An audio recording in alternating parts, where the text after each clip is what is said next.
Good morning, welcome back to Marathi YouTube channel. Now we are going to forest. जवळजवळ सकाळचे 9:30-10 वाजत आलेले आणि आम्ही रानात निघायला सुरुवात केली. रानात निघताना आमच्यासोबत आम्ही सगळे छोटी छोटी मुलं आणि आमच्यासोबत आमचे आजोबासुद्धा होते. प्रतिवर्षीप्रमाणे ह्याही वर्षी मामांनी जागेवाल्याला नारळ देऊन घाराणा घातला आणि माझ्या मामांनी नॅचरली तुतारी वाजवली.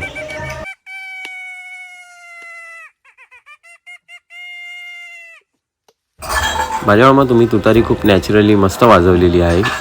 आणि मामांनी जागेवाल्याला नारळ देऊन घाराणा घालून झालेलं होतं आणि प्रसाद म्हणून आम्ही सर्वांनी खोबरं खाल्लं.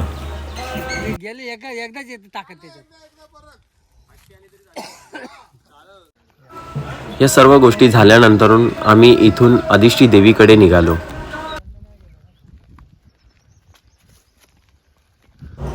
रस्त्याने चालता चालता आम्ही कोकणातल्या रानमेवाचा सुद्धा आस्वाद घेतला.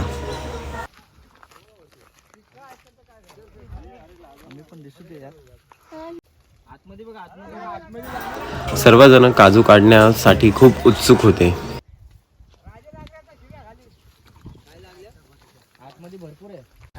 हाच तो कोकणचा रानमेवा काजू. तर बघा असा असतो हा काजू.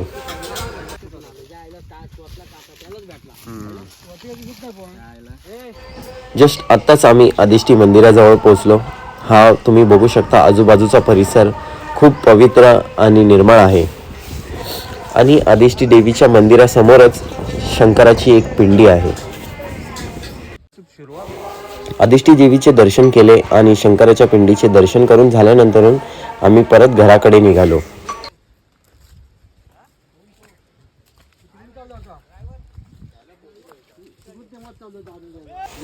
हा पण एक काजूचाच प्रकार आहे, पण याला कोकणामध्ये इलायची काजू असे म्हणतात.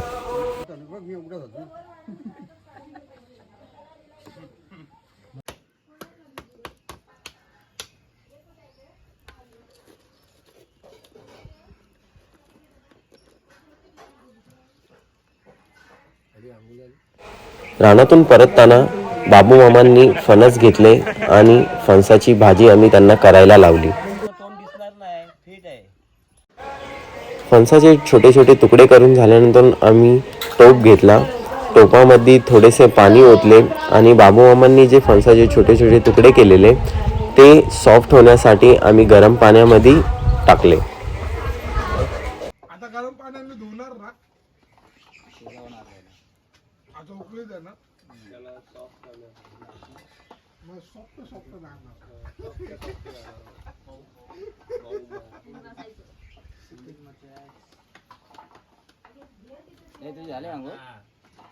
कपडे घेऊन हातात फिरतोय. फणसाची भाजी बनवून झाल्यानंतर आम्ही सर्वजणांनी मिळून जेवणाचा आस्वाद घेतला.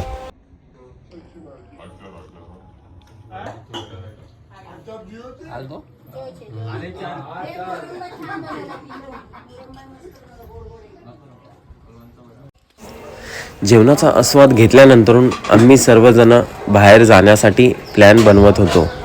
तेवढ्यात आमचा प्लॅन बनला रत्नदुर्ग किल्ला आणि भगवती बंदर पाहण्यासाठी सर्वजण जाऊया.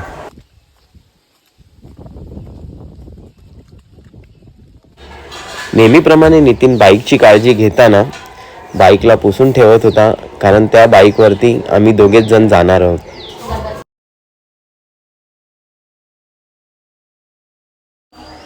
बाईक पुसून झाल्यानंतर आम्ही दोघांनी आमच्या राईडला सुरुवात केली. आमची फॅमिलीसुद्धा येणार आहे, पण ते 4 व्हीलरने मागून येत आहेत. सर्वात पहिले आम्ही पुढे जाऊन फ्यूलअप करणार आहोत. फ्यूलअप झाल्यानंतर आम्ही पुढच्या राईडला सुरुवात करणार आहोत.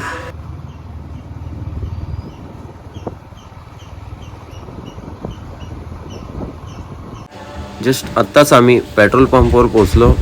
नशिबाने इथे गर्दी नव्हती. गर्दी नसल्यामुळे आमचा नंबर लगेच आला आणि आम्ही पुढच्या राईडला सुरुवात केली.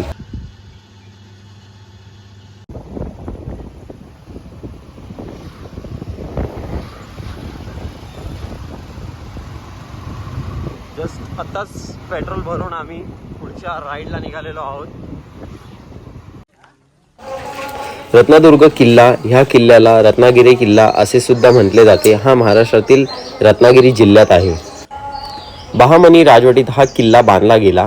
त्यानंतर तो आदिलशाहीने आपल्या ताब्यात घेतला आणि आदिलशाहीकडून छत्रपती शिवाजी महाराज यांनी 1670 साली हा किल्ला आपल्या ताब्यात घेतला. 1680 मध्ये संभाजीराजे या किल्ल्यावर राहिले होते. त्यानंतर हा किल्ला आंग्रे कुटुंबियांच्या ताब्यात देण्यात आला. दर्यासागर कान्होजी आंग्रे हे छत्रपती शिवाजी महाराजांचे आरमार प्रमुख होते. हा किल्ला रत्नागिरी जिल्ह्यातील एक महत्त्वाचा किल्ला आहे. किल्ल्याच्या आतील भगवती मंदिरामुळे हा किल्ला पर्यटकांचे मुख्य आकर्षण आहे.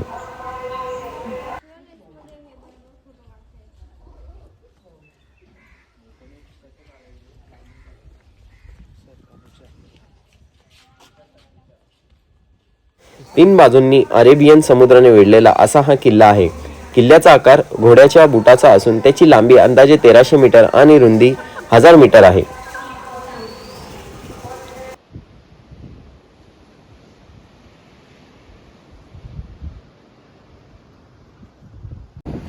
रत्नदुर्ग किल्ला फिरून झाल्यानंतर आम्ही दोघे जण आणि आमची फॅमिली आम्ही सर्वजण मांडवी बीचकडे निघालो.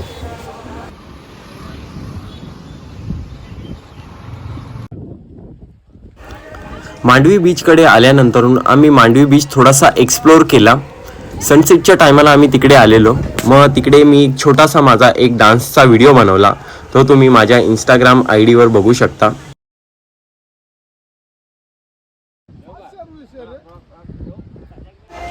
थोडा वेळ झाल्यानंतर आम्ही सर्वजण पाणीपुरी खाण्यासाठी बीचवर एका स्टॉलकडे गेलो आणि तिकडे आम्ही पाणीपुरीचा आस्वाद घेतला.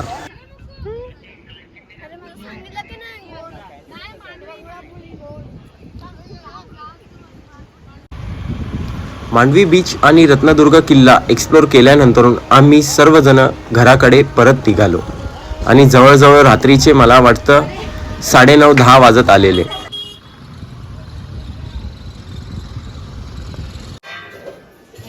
Good evening. फायनली आम्ही घरी पोहोचलेलो आहोत आणि आता खूप थकलेले आहेत सर्वजण. थोडा जेवणाचा स्वाद घेऊ आणि त्याच्यानंतर भेटूया आपण पुढच्या भागात.